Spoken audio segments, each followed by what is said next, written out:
Welcome to Miniatures Photography 101 with Mark Gunter Photography. We've got a lot to do today, so let's get started. First, let's take a look at the setup. This is really pretty basic. I'm using some of my product photography equipment, but you can do this anywhere with just about any setup. I've just got a simple 2-foot square table. I've set up a little backdrop back there for our first miniature. The light is simply a painting light that I would normally have at my painting table that I brought in to light the miniature. Now over here just to the front of our setup is our camera, and I've got a 24 to 70 millimeter lens on there, and so I've got it relatively close. If you watched the other video on the exposure triangle, you know we're going to talk about depth of field. At this distance for a smaller miniature on a 1-inch base, I should be okay. We're going to take a real good look at that and examine a little closer how depth of field works. I'm going to show you through the viewfinder the settings that I'm doing so that you can see what I'm seeing in the camera. Okay, so we're starting out with that initial setup. I haven't really done anything to this yet. On the table we have a Warlord Games British Paratroop 28 millimeter miniature for bolt action. We're going to take a look and see what we need to do here. But let's stop for a moment and talk about what you're seeing on the viewfinder. P stands for professional mode. Just kidding, that's just the standard mode that you'd set a camera in if you want it to do all the settings. Nothing else across the top matters except for the battery. Pay attention to your battery life. Starting in the right-hand bottom corner, you'll see the ISO is set at 100, which is the native ISO for this camera. We always want to start out at that native ISO because that's going to give us the clearest picture. As we step that ISO up, remember from the triangle, the exposure triangle, you're going to introduce more and more noise as you go up higher. Then we have the exposure meter there towards the middle. Now it's going to show you from -3 to +3. On the left it gets darker, on the right it gets brighter. So you can tell right now we're at 2, at +2. That means that we've got about 2 stops more light than we really need here. Normally we would also have an aperture reading and a shutter reading here. They'll come in when I go and half press my button. F2.8 is the widest open this lens will go. It's really wide, doesn't leave much room for depth of field. And then we've got our shutter speed at 1/10 of a second. So that's relatively slow. We've got a lot of light here. Now in P mode, what I don't like about it is no matter what I do, I'm trying different things to adjust. You'll see as I adjust that shutter speed, it's automatically changing my aperture to match. But let's go ahead and we'll snap a picture from here. And you'll see here on the image, it's telling us that we took the shot at 1/10 of a shutter with an aperture of 2.8. We've got 2 extra stops of exposure. That right there tells me there's definitely a setting in the camera that's telling it to do 2 extra stops. And 100 ISO. The last thing I'll mention here as we look at this picture, in the lower right it says RAW. That means that I am not shooting a JPEG or any other format of file. I'm shooting a RAW file. That is like a digital negative, which will get translated and you'll eventually get it to a JPEG or a PNG. You can get away with shooting JPEG here. I'm going to shoot in RAW because that's how I work. It gives you more, a little more leeway in your shadows and your highlights and your colors because it's capturing a lot more information, making a bigger file than what you'd see with a JPEG. But let's do some testing here real quick. I'm going to introduce a ruler to the picture, a measuring device to help us with depth of field. Now because we are photographing on the level of the miniature and on the level of the ruler, it's a little hard to see, so we're going to prop it up a little bit. I'm a gamer, so I have dice handy. I'm going to use a single die. Now I'm going to put the 5 millimeter mark right about the front of this base. I think it's actually a 25mm base. Now we're going to move the camera forward just a little bit. I'm going to readjust. My autofocus kicks in quite nicely. But let's get off this P mode. A little bonus tip if you're not camera savvy. FV is a flexible priority. I am still learning how to use that. It's a really neat tool for someone like me who likes to shoot in full manual. On Canon, TV stands for shutter priority. That means that you set the shutter, the camera will figure out the aperture and everything else you need. AV is for aperture priority, meaning you set the aperture, the camera will figure out the shutter speed for you. If you are going to use a mode other than manual, this is the one you want for miniature photography. That way you can control that depth of field and let the camera figure out the shutter speed you need. I prefer to use manual. That's where I am setting the ISO, the shutter speed, and the aperture, but I've been doing this for years. But let's take a look. What does AV get us? I don't want f/22. Let me show you a little trick here. On my camera, I have a button that's called a depth of field preview button. If I hit it at f/22, look at everything coming sharp into focus. Now, if I bring that aperture down, this is where I usually like to shoot, especially for larger miniatures. You've got a little blur on the background, but it's not super blurred. And I'm pretty positive that that miniature is going to be in good focus. Now, I like the f/2.8 look here. The depth of field may be a little off. I'm not a fan of exposing 2 stops bright. Aperture value has given us a neighborhood to start in. But let's go over to manual mode. If you wanted to stay in aperture mode, the next thing I would do is go into my menu and find out what's telling the camera that I want 2 extra stops of light. Thinking back to the exposure triangle, if you're doing this in manual, from here, with an aperture of f/2.8 and ISO 100, you want to lose 2 stops of light. So you're going to want to stop down using the shutter speed. 2 stops from 1/10. You just double the denominator so that you'd go to 1/20th, then to 1/40th. Let's go ahead and take a picture with the ruler next to the miniature.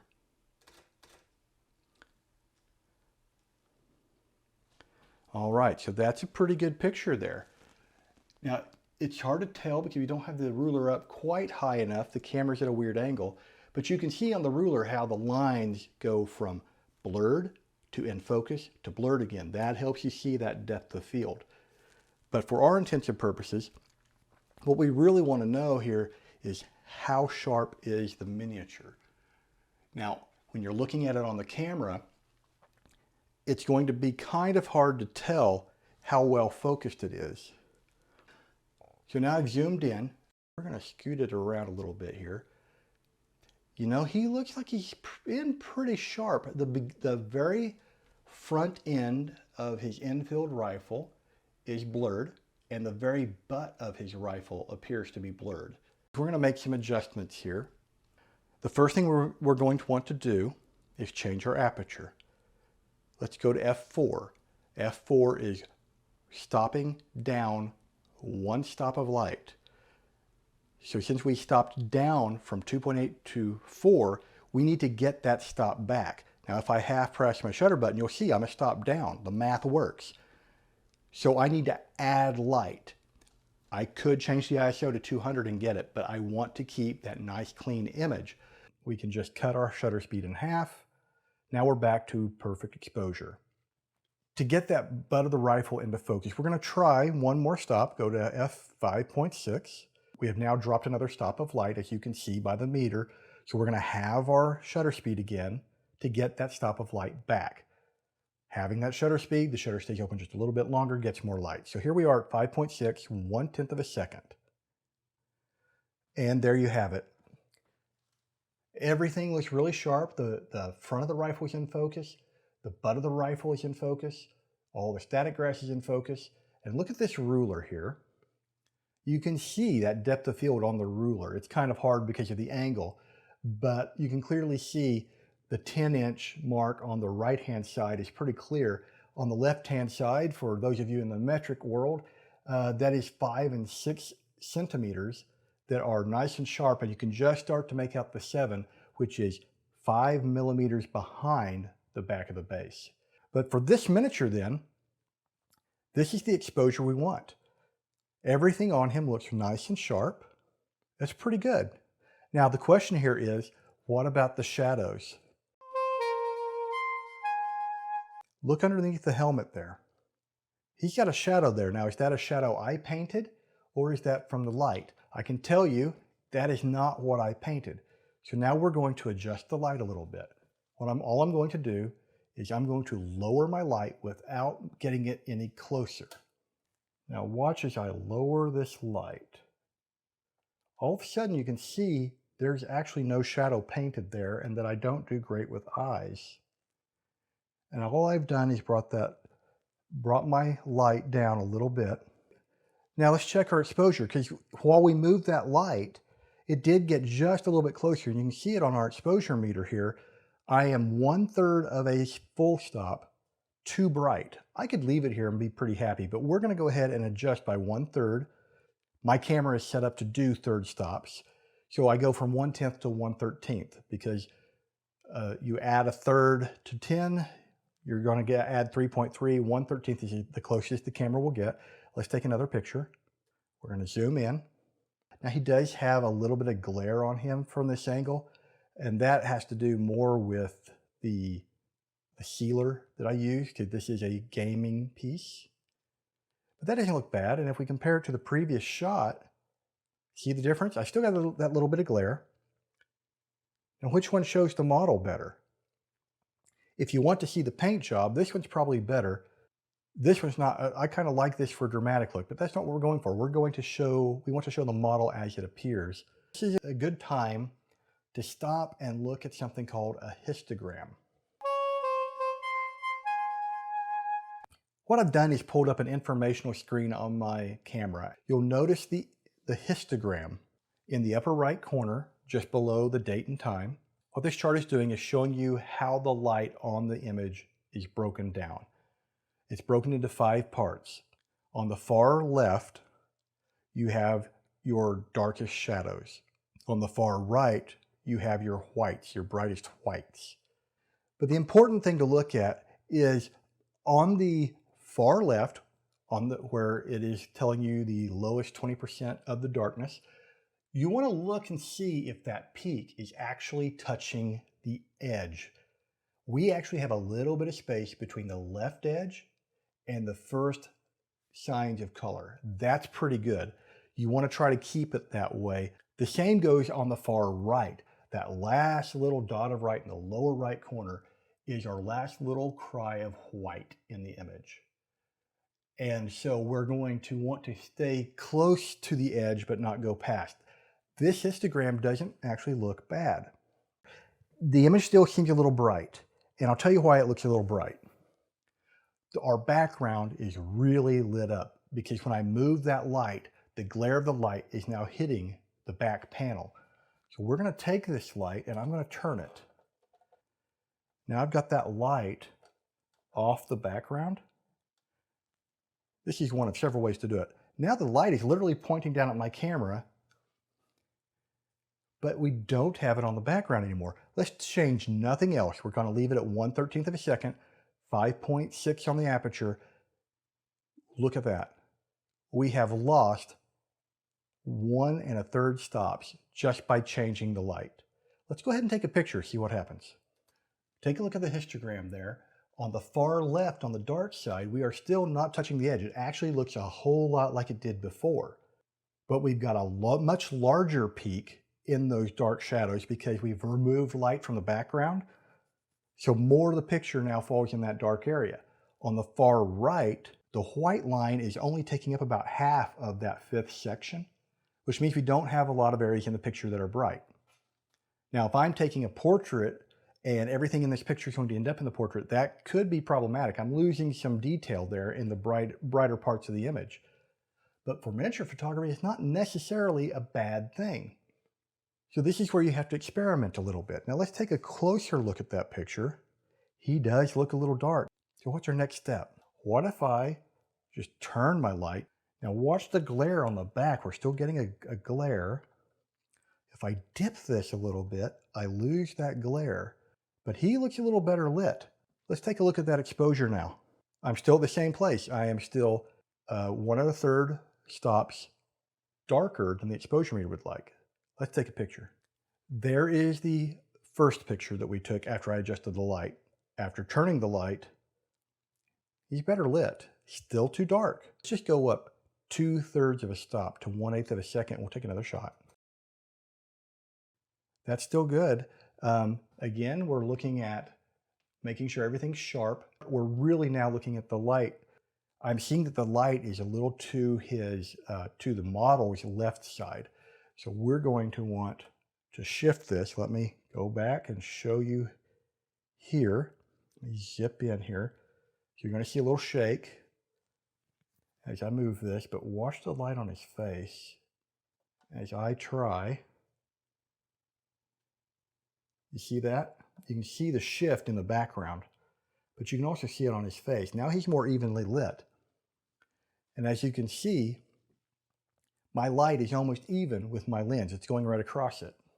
Now with every kind of light, you're going to have to do this sort of experimentation to see. Let's take a picture now. You know, he actually looks like he's gone back darker.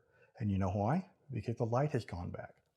So I'm going to take it from here, and I'm going to move it here, and I'm going to bring this side down a little bit. What do you think that histogram is going to do with that part of that light in the shot? For one thing, I don't really like it. The histogram is going to have a whole lot of white in it, but let's lift this up out of the frame. He's in a nice bright area because the light is literally shining down on the front end. But the background is nice and dark. But he's got shadows on his face because we need the light to be lower, or we need to bring the light back. There. Watch that line just under his helmet. Notice that by moving that light, we've actually gained a little bit. Here's our picture. I'm going to say that that's a pretty good image. So now let's make some adjustments. We're going to leave it there. This actually needs to be a little shade lower. Look at his boot. We couldn't really see it until we put the ruler there, but the boot looks slightly out of focus. We should probably go ahead. Let's step up to F8, which is where I like to shoot. Since we went down a stop in darkness, we're going to go up a stop in shutter speed. So now we're at 1/4 of a second at F8. Let's take this picture real quick and check our progress. That's not bad. The shadow, there is a little bit of shadow under the helmet. And honestly, that could be him and that could be the light. But it's pretty evenly lit. Well, we could always add a different light as well. But for this purpose, we just want to take a look at what we've got. So let's make a couple of quick changes. First, we're going to remove our depth of field ruler because we don't need it. We have figured out our depth of field. We're good there. Now that we found the right aperture, the right shutter speed to get the exposure we want for this miniature, the next step is to make sure that the picture we take is going to have the appropriate white balance or color balance to it. They're slightly different things, but we're going to treat them as the same. What I recommend is you want to have a gray card of some sort. For years, I've used a card called a Weibel card. It's short for white balance. I'm just going to set it here in the picture right next to my miniature. Now let me explain what's special about this card. First of all, it's got a nice little piece on here to help you make sure you're in focus. But it's got a pure white and a pure black on the card.